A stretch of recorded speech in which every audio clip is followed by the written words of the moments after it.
National 9 News with Bruce Page and Heather Ford.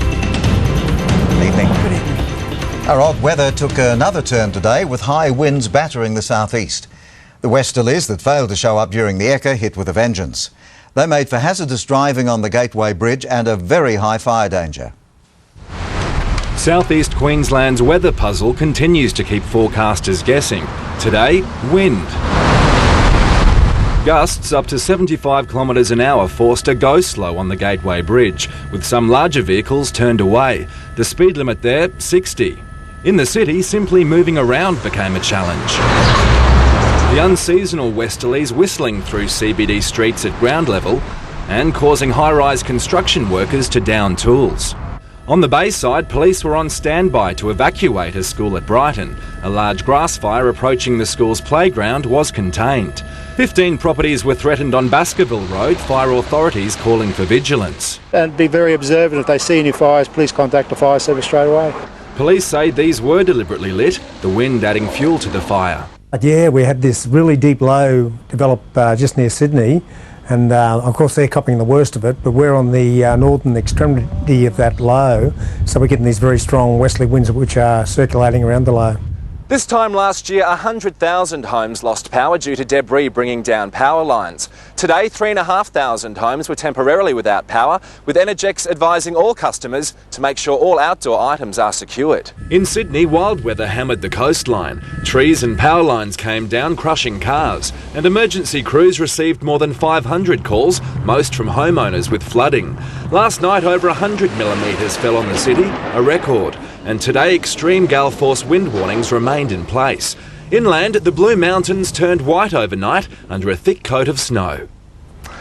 And this system will give us a sharp reminder that we're still very much in the change of seasons. Winter minimums tonight, and tomorrow the westerlies will begin to ease. All the weather later in the bulletin. Heather.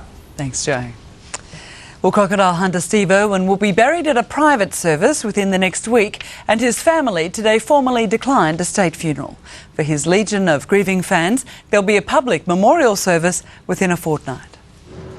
Amid an avalanche of public sympathy, Steve Irwin's dad, Bob, was simply overwhelmed. One letter grabbed his attention as he became the focal point of the nation's grief. Because of the tremendous public sympathy and support, we have decided to hold a full memorial service within the next 2 weeks. The Irwin family reaffirmed there'd be no state funeral. His son, Bob says, wouldn't have wanted it that way. But this memorial service, at a venue to be decided, will be a very public opportunity for ordinary people to say goodbye to an extraordinary man. It's incredibly touching to know how many lives that Steve has touched. It's amazing. Inside the park, despite the heavy hearts of staff, the show rolled on. They're all putting on a very brave face and lots of energy with them. Words can't describe how I feel. It's taken Toby Milliard all the courage and daring he could muster to return to work, still gutted by the death of a man he called a mentor and a mate. He wouldn't want me to sit around and dwell on it. Just, in Steve's words, he would say, get on with it, just so. And they're also doing it for Terry, Bob and Bindi. Rather than hide out at their $1 million mansion on Minyama Island, Terry and the children have chosen to stay here at the zoo, a place where they feel connected to Steve and the staff are like an extended family. They'll get their chance to farewell Australia's crocodile hunter away from the hype. We have decided today that a private service will be held within the next 7 days for family members and closest friends only. Sarah Harris, National 9 News.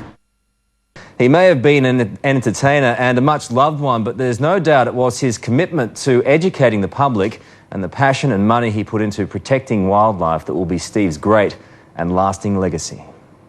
I don't think there's words to describe it. To sum it up would take an hour, and that would be a nice, concise summary. I guess he was just larger than life. He, as well as his amazingly effusive sort of personality, he just was such an ambassador for the oceans and for conservation. So what do we have here? It was an Australasian gannet, and we went and rescued him at the Moolaba, and he had a hook in this wing attached to his body, so he couldn't fly. We've got to take him home and rehab him and get him back out to the wild. Identical twins Bridget and Paula are remarkable for many reasons. They're probably the best wild bird rescuers in the entire land, and as unpaid volunteers, they've been part of the Irwin family for 5 years. Yet another example of the legacy of Steve Irwin. But Steve used to call us the Powers twins. But this is home now? Yes, this is home, yes. Yeah. Yes. So it's given you this mission in life? Yes, we've loved animals from this high. Yes, we love everything. We call everything cute.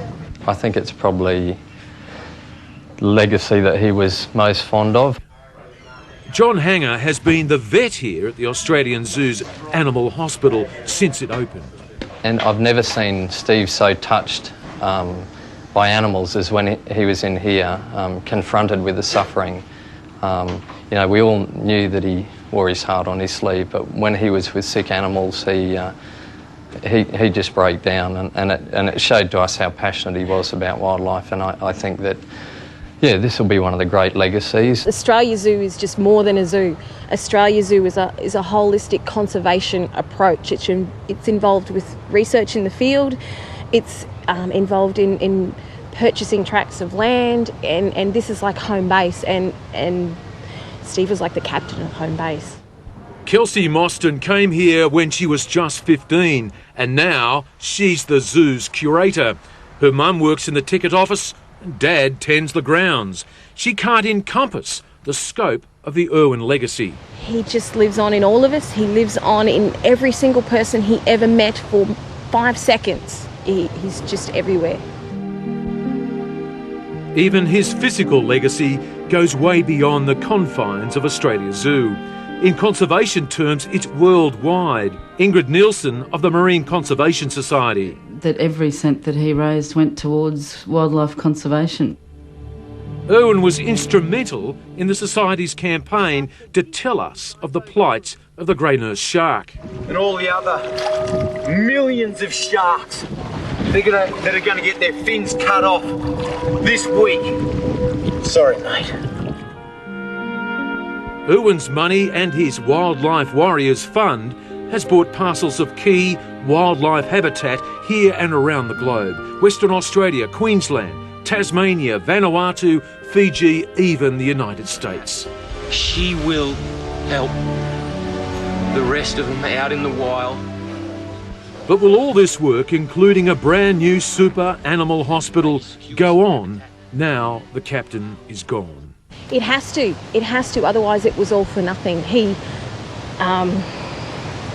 started it, and we'll never finish it because it'll never be finished. We will just continue what he started, and that's because that's what he gave to all of us. We were so honoured to say thank you to Steve.